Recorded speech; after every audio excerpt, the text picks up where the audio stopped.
The impossible began to happen. Old Man Henderson had been buried just last week. His funeral was a somber affair. The whole town had mourned. Then he was seen walking down Main Street, clear as day. He looked a bit dazed, a bit confused. But it was him, or so it appeared. People blinked. They rubbed their eyes. Surely it was a mistake. Grief plays tricks on the mind, doesn't it? But the sightings continued, becoming more frequent. Mrs. Gable, a kind, elderly woman, swore she saw Mocha. Her beloved cat, Mocha. Mocha had passed away 2 weeks prior, buried in her backyard, under the old oak tree. Yet there Mocha was, sitting on her porch, sunning itself. It looked plump. It looked healthy. It even purred. But its eyes, there was something in its eyes. Something not quite Mocha. A subtle, chilling difference. This was no ordinary return from the beyond. This was something new, something deeply unsettling. These were not ghosts. Ghosts are ethereal, whispers and shadows. These things were solid. They were real. They cast shadows. They interacted with the world. But they were also different, changed. Those who had returned carried a strange calmness, an unnatural stillness. Their loved ones felt it. A husband back from the war decades later. A child lost too soon. Now, walking, talking, but not quite right. An unsettling aura clung to them like a shroud. The town doctor, Dr. Peterson, noticed the oddities too. From a medical perspective, families of the recently returned seemed too calm, almost serene. Their grief had vanished, replaced by a placid acceptance. It was unnatural. He had seen grief. He knew its stages. This was not one of them. He mentioned it to the sheriff, just a passing comment, an observation. But the seed of doubt was planted. Something was profoundly wrong in Willowbrook. The fabric of reality felt thin. Far across the unimaginable distances of space, on a world unlike our own, a species had evolved. They were not bipedal. They did not build cities of steel and glass. They were different. They were sentient slugs, creatures of immense intelligence and subtle power. Their understanding of biology was profound, far beyond human comprehension. They were masters of the very building blocks of life, deoxyribonucleic acid, DNA, the code of existence. These were not the small, harmless slugs of Earth's gardens. These beings were large, often man-sized. Their bodies were translucent, shimmering with internal light. They possessed no bones, only pliant, powerful muscle, and a collective consciousness. Their most remarkable ability? The manipulation of DNA. They could read it, like an open book. They could copy it perfectly, and they could use it to weave new forms, to wear new skins.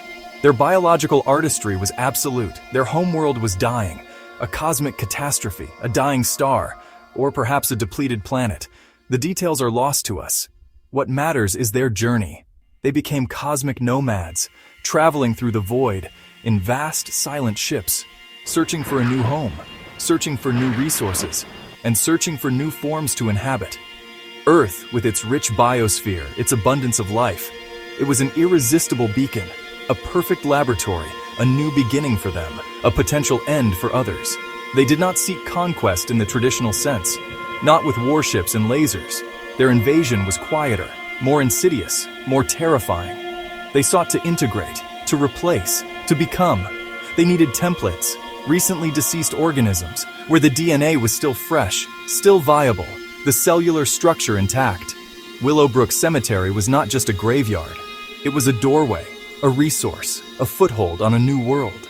Their silent arrival went unnoticed as they prepared to emerge. Willowbrook Cemetery became their staging ground, their silent beachhead, the freshly turned earth of new graves. These offered the perfect opportunities, the perfect disguises. The slugs, creatures of shadow and damp earth, moved unseen. They found their first hosts, the recently departed, their cells still holding the echoes of life. The aliens' interfaces with this fading essence. Their unique biology allowed them to read, to copy, to replicate. The process was swift and horrifyingly effective. They emerged from the soil, not as slugs, but as familiar faces, beloved figures from Willowbrook's recent past. Old Man Henderson, young Timmy Evans, Mocha the cat, each one a perfect copy. On the surface, They walked among the unsuspecting townsfolk. A silent invasion, hidden in plain sight, the ultimate Trojan horse. For who would suspect a loved one? Who would question the impossible return? Their strategy was brilliant and chillingly effective. The townspeople went about their lives, unaware, oblivious. They saw familiar faces. They felt a confusing mix of joy and disbelief. Miracles, some whispered. Blessings, others proclaimed. The truth was far more sinister. The aliens wearing their human masks observed. They learned. They adapted. They moved through homes, through shops, through the very heart of Willowbrook. Every smile, every word, a carefully constructed lie. The deception was nearly flawless. Life in Willowbrook continued its placid rhythm. The initial shock of the returns began to fade, replaced by a strange new normal. Children played with pets they had buried. Spouses embraced partners they had mourned. The aliens were careful. They mimicked behavior. They accessed fragmented memories from the host DNA. It was a performance, a grand, terrifying play, and the entire town was an unwitting audience. The cosmic horror was living among them, breathing their air, walking their streets. Dr. Emma Collins was a biologist, recently moved to Willowbrook. She sought peace and a place for her research. She was an observer by nature, trained to see patterns and to question anomalies. Willowbrook offered a charming facade, but Emma's keen eyes soon picked up on the discordant notes, the subtle signs that something was amiss. She had a laboratory in her small cottage, filled with microscopes and instruments, her haven of logic and reason. She saw Mr. Henderson walking past the bakery. She remembered attending his funeral as a newcomer paying respects. Her mind, a repository of facts, flagged the impossibility. This was not a look-alike. This was him. Yet it couldn't be. Then she noticed it. A slight shimmer around him, like heat rising from asphalt on a summer day. Almost imperceptible, but there. Her scientific curiosity was piqued. Her internal alarms began to sound. This was not normal. Her scientific mind whirred. This was not grief manifesting as illusion. This was not mass hysteria. This was a phenomenon, something tangible, something that could be studied, investigated, understood. She felt a prickle of fear, but overriding it was a scientist's drive, the compulsion to uncover the truth.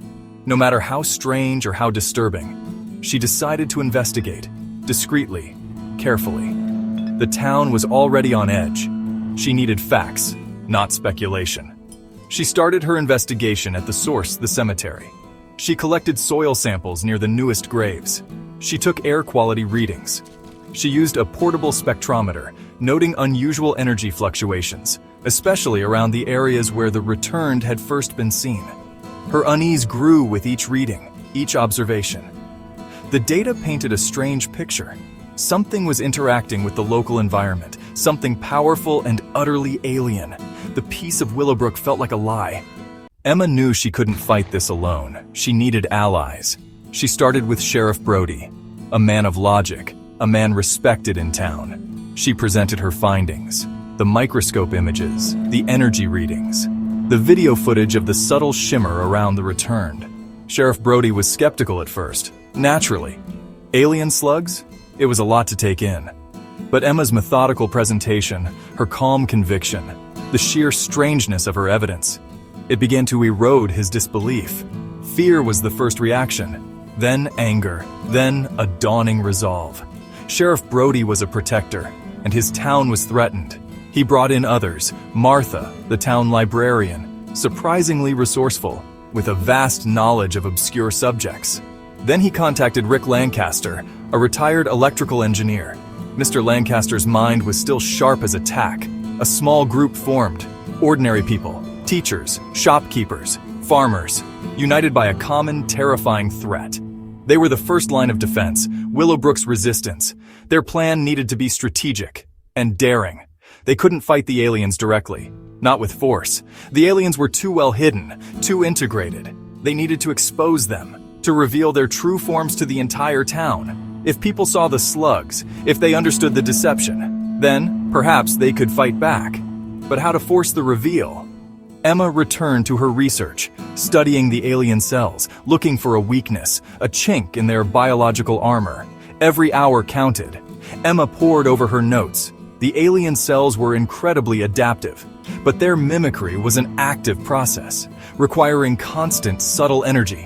What if that process could be disrupted? She hypothesized. Perhaps a specific frequency, a sonic resonance, something that could interfere with their delicate control over the host's DNA.